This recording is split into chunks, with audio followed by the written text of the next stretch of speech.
भारत की राजनीति में समय समय पर ऐसे शब्द और मुद्दे उभरते हैं जो सीधे जनता की रोजमर्रा की जिंदगी से जुड़े होते हैं, लेकिन चुनावी बहस का हिस्सा ये बन जाते हैं। तो आखिर ऐसा कौन सा मुद्दा है जो इस बार चुनावी बहस का मुख्य मुद्दा बनने वाला है? आज सत्ता संवाद में इसी पर चर्चा करेंगे। नमस्कार, मैं हूं प्रिया खरे और आप देख रहे हैं इंडिया डेली लाइव का डिजिटल प्लेटफॉर्म। टोटी चोर, बिल्कुल सही सुना आपने, टोटी चोर का मुद्दा जोर शोर से चल रहा है और ये एक ऐसा राजनीतिक शब्द है जो पिछले कुछ वर्षों में, खासकर उत्तर भारत की बात करें तो यहां राजनीति की चर्चा का केंद्र बिंदु बन गया है। मुद्दे की शुरुआत कहां से होती है, पहले आपको वहां लिए चलते हैं।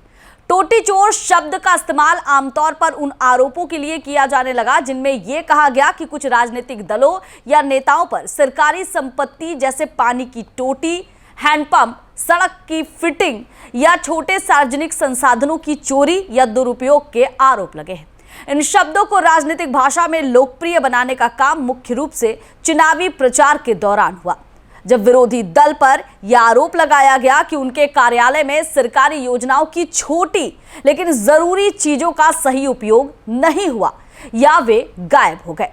धीरे धीरे टोटी चोर एक प्रतीकात्मक शब्द बन गया जिसका इस्तेमाल केवल वास्तविक चोरी के लिए नहीं बल्कि भ्रष्टाचार, लापरवाही और सरकारी संसाधनों के दुरुपयोग के आरोप के लिए भी होने लगा। अब राजनीति में यह कैसे बड़ा मुद्दा बना?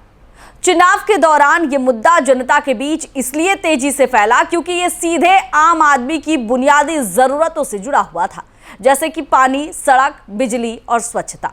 राजनीतिक दलों ने इसे अपने अपने तरीके से इस्तेमाल किया।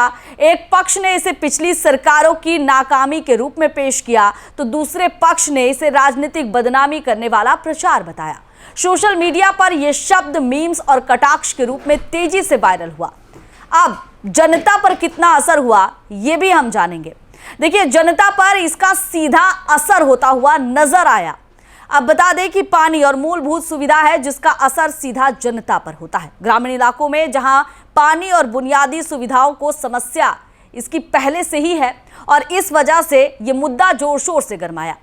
इस मुद्दे ने लोगों का ध्यान खींचा। कई जगह लोगों ने इसे वास्तविक समस्या से जोड़कर देखा तो कहीं इसे सिर्फ राजनीतिक नारा मानकर खारिज कर दिया गया। आलोचना और विवाद, टोटी चोर जैसे शब्दों की आलोचना भी हुई। कई राजनीतिक विश्लेषकों का मानना है कि ऐसे शब्द विकास और नीतियों की गंभीर बहस को भावनात्मक और व्यक्तिगत आरोपों में बदल देते हैं। इसके असली मुद्दे पीछे रह जाते हैं और राजनीतिक अधिक आक्रामक हो जाती है। तो कुल मिलाकर कहे कि टोटी चोर कोई औपचारिक राजनीतिक नीति या योजना नहीं बल्कि एक चुनावी और प्रतीकात्मक शब्द है जो भ्रष्टाचार और सरकारी संसाधनों के दुरुपयोग के आरोप से जुड़कर राजनीति में उभरा। समय के साथ ये शब्द राजनीतिक प्रचार, सोशल मीडिया और जन चर्चा का हिस्सा बन गया और आज भी इसे अलग अलग संदर्भों में इस्तेमाल किया जाता है। फिलहाल सत्ता संवाद में बस इतना ही।